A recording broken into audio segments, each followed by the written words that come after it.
Olá, meus alunos. Mais uma vez aqui o professor Alisson Santos para falar um pouco sobre geografia. E o tema de hoje é mundo pós-Guerra Fria. É isso mesmo. Para entendermos um pouco mais sobre esse mundo pós-Guerra Fria, precisamos entender dois conceitos básicos: o realismo e o multidimensional.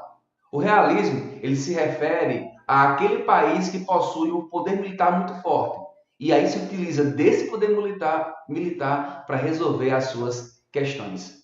Do outro ponto, nós temos o multidimensional, que corresponde aos países que resolvem as suas questões por meio do diálogo.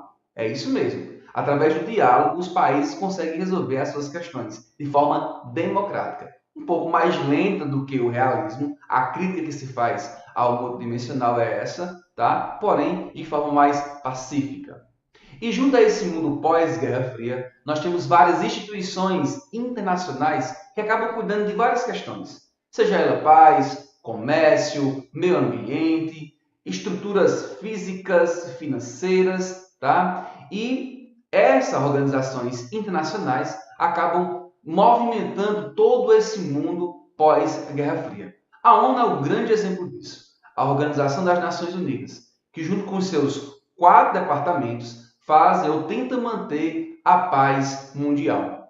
Dentre os 4 departamentos, nós temos a Assembleia Geral, que em 2005 estava composta por 193 países. Essa Assembleia Geral, como o próprio nome diz, é a Assembleia onde todos os países membros, independente da cor daquele país, do povo daquele país, independente do poder econômico, do poder militar, ou da quantidade de terras, ou da quantidade da população, todos, sem exceção, dentro da Assembleia Geral, possuem direito à voz e a voto. Já o Conselho de Segurança, por exemplo, ele é composto por 15 membros, sendo 5 permanentes e 10 temporários. E dentro do Conselho de Segurança são tomadas decisões muito polêmicas, como, por exemplo, o bloqueio, tanto econômico como o bloqueio político. O bloqueio econômico ele vincula aos países a não poder comercializar uns com os outros. E o bloqueio político é esse país participar, mas não ter direito à voz ou a voto.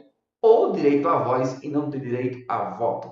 Vai depender do tipo de bloqueio que foi imposto a ele. Obviamente, esse país que sofreu algum tipo de bloqueio, ele também descumpriu algumas regras. Regras jurídicas essas que são vinculadas pelo terceiro departamento, que é o Conselho Internacional de Justiça, que são compostos por juízes que são responsáveis a impor regras jurídicas, a criar regras jurídicas para a ONU. E, por fim, o Conselho Econômico e Social, que é responsável, tem um grande objetivo, uma agenda muito forte sobre a questão do desenvolvimento mundial.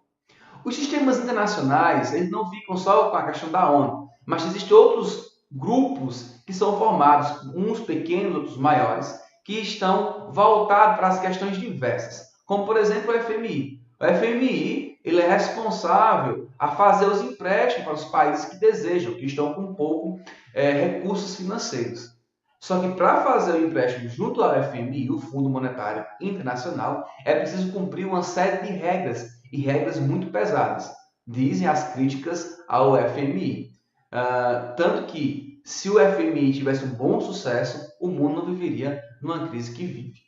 Pois bem, a OMC, por exemplo, a Organização Mundial do Comércio, ela é responsável para cobrar as taxas, tanto de importação como de exportação das mercadorias que circulam em todo o país, em todo o mundo, aliás.